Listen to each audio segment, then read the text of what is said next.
Hello and welcome. My name is Dr. Tom Micklewright. I'm GP based in the UK in the NHS and also a specialist in digital health. And today we'll be talking about health apps that can help you in your weight loss journey. Now, as with my other reviews, I've not been paid for by these apps. These apps haven't given me anything apart from free logins at times just to review their content. So these are independent reviews. These videos are also designed for members of the public who might be interested in weight loss and how tech can help them, but also for clinicians, so for doctors, nurses, physios, anyone who might want to recommend these apps to their patients. So without further ado, let's have a look at our 3 apps. The first app we're going to take a look at then is the Low Carb Program. Now this is a program, you guessed it, designed around a low carbohydrate diet developed by specialists in the field, Dr. Unwin and Dr. Sarah.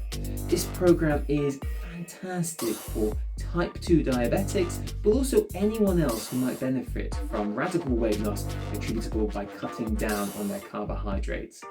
It costs $69.99 for an annual subscription or $14.99 per month. So what you get with this is a 17-week program full of weekly videos, articles and downloadable content covering a range of different things. We've got portion control, real versus processed foods, fat, vegetables, alcohol, the whole gamut. And if I click onto one of these, let's say click onto fruit, you can see that each of the lessons begin with a video.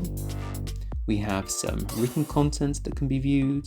There's usually a quiz, and then there's some downloadable content such as fact sheets and meal plans as well. In addition to this, it's possible for users to track their progress, their weight, food diary, and changes in medication or blood sugar if that's relevant to them. And there's also a community of other users here. So this is somewhere where you might post questions about how you're getting on the program and also see other people's answers and challenges that they're having too. Within the lifestyle tab, you'll see that there are a number of further blog articles for you to view. If I click into one of these events as well, let's see, Monday night meetup at 6 p.m, you can see that there are some virtual events that I can join. And if we scroll down here, you can see these are all the articles, and there are literally hundreds of these articles for users to view, covering everything from diet to exercise to specific types of diet like keto or paleo.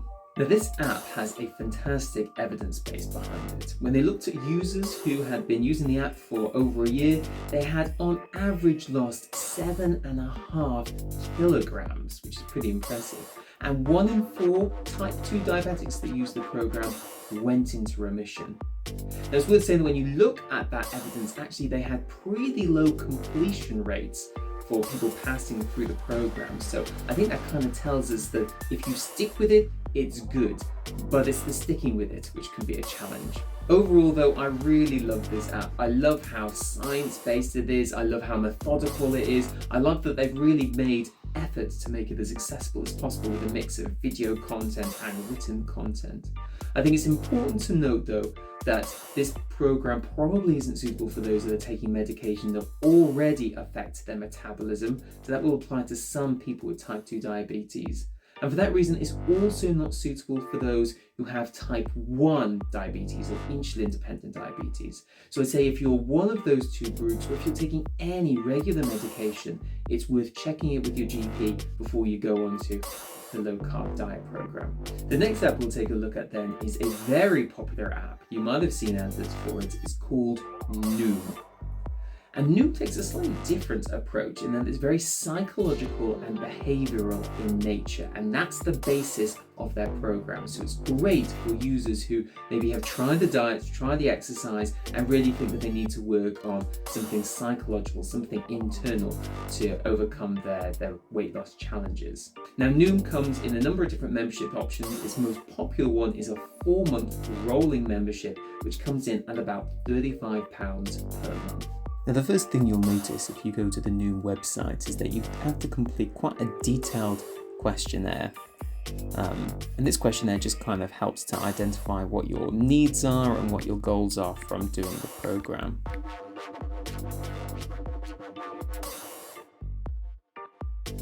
Once you've completed the questionnaire and decided on the membership option for you, you'll then get access to the app. And the bulk of the app is this course feature. Now, the content in the course is released gradually over several weeks, so you can't just power through the entire thing in a single day. And you can see these locked symbols indicate elements of the course which are only unlocked when you've completed previous elements of the course. Now, the course has a really clean UI, it's very fun to engage with.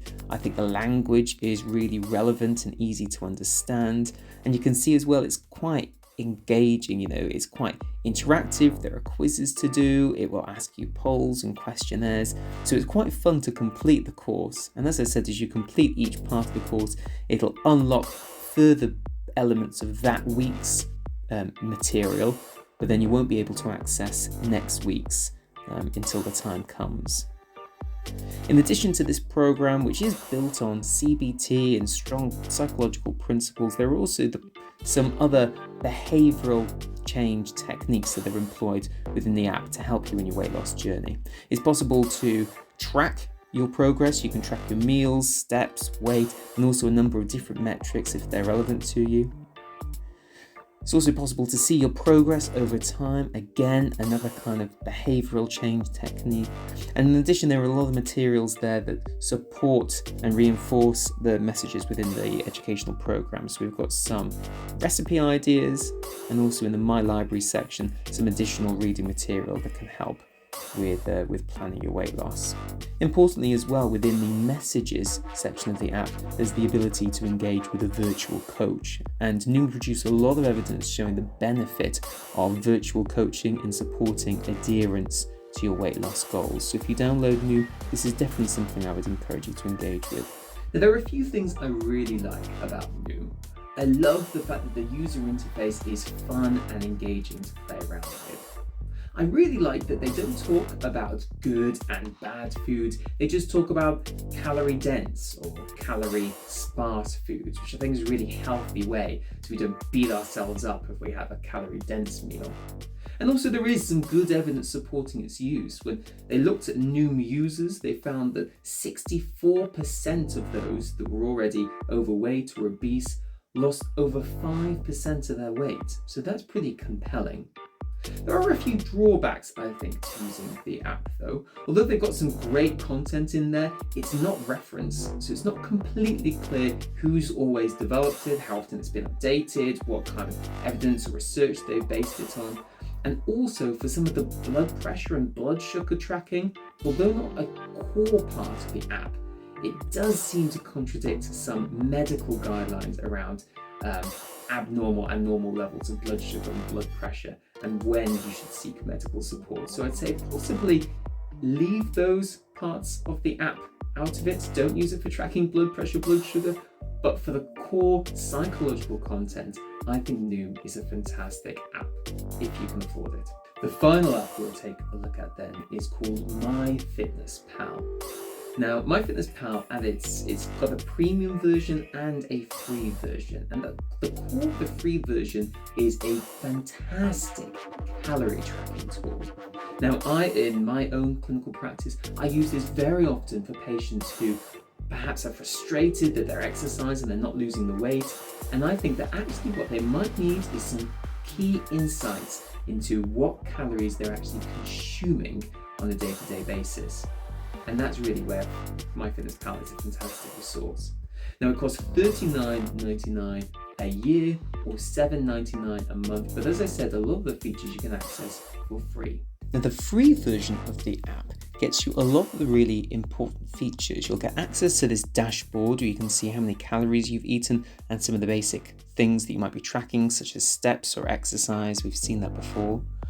But the main thing that you'll get access to is this diary where you can track the calories that you're having. So say for instance I want to record the fact that I had let's just say chicken and broccoli for my breakfast, then you can just log it there. It's also possible to scan the barcode of food that you're eating, a really useful technique if you're kind of sick and tired of weighing out all your food. You can just quickly scan the back of a packet.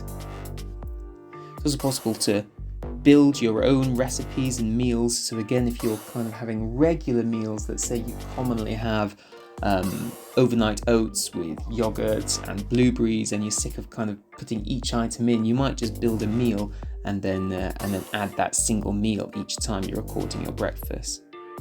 And you can see here, as a result of adding chicken and broccoli to my breakfast, I've tracked both the food that I've consumed, and if I go to the pie chart symbol at the top, I can also see the breakdown of the nutrients of my meal so far and my macros. So a really good way if I'm trying to moderate my carbohydrate intake, maybe increase my protein or my fat, I can monitor that through this graph.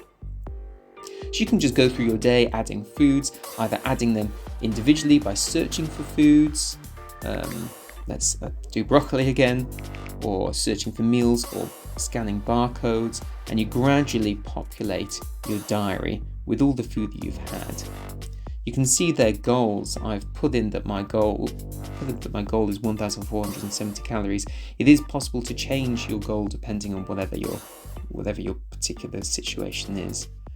Also within the free app, I have access to the newsfeed tab where I can access a number of different blogs and articles which might be interesting to you. Here we go. You can see some basic recipes there to try. Now, what the premium version gives you access to is some specific plans. You can access nutritional plans, but also exercise plans as well. But as I said, meal plans, exercise plans, they're only available within the premium version of the app. MyFitnessPal doesn't quite have the same evidence base as Noom or the Low Carb Program, but its simplicity as a food scanner still means I often recommend it to patients. It also complements quite a few other tools out there that are free to access. So the Mayo Clinic, for instance, does a really great calorie calculator where you can estimate the number of calories you're expending in a day. Once you know that, you can then set a goal within MyFitnessPal that will help you achieve a daily calorie deficit for losing weight. In addition to that, there's also a free NHS app called the NHS Food Scanner. And what that does is it's not as robust, let's say, as MyFitnessPal in terms of scanning and logging your calories through the day, but it does suggest some useful substitutes. So if on MyFitnessPal you've identified particular foods that are in your daily diet which are high calorie density, you can use the NHS Food Scanner to suggest simple swaps that might be healthier or lower in calories, so the two work really well together. That's it then for today. Let's just quickly recap. Today we've reviewed the Low Carb Program, Noom, and MyFitnessPal with the NHS Food Scanner somewhere in between there. If you liked what you've seen, please subscribe to the channel where I'll be putting out more videos on how digital health and health technology can help improve your health and well-being. And of course, if you've got any suggestions for tech that you've come across and found helpful with weight loss, please post in the comments below. But thank you very much for joining us today, and I hope to see you again soon.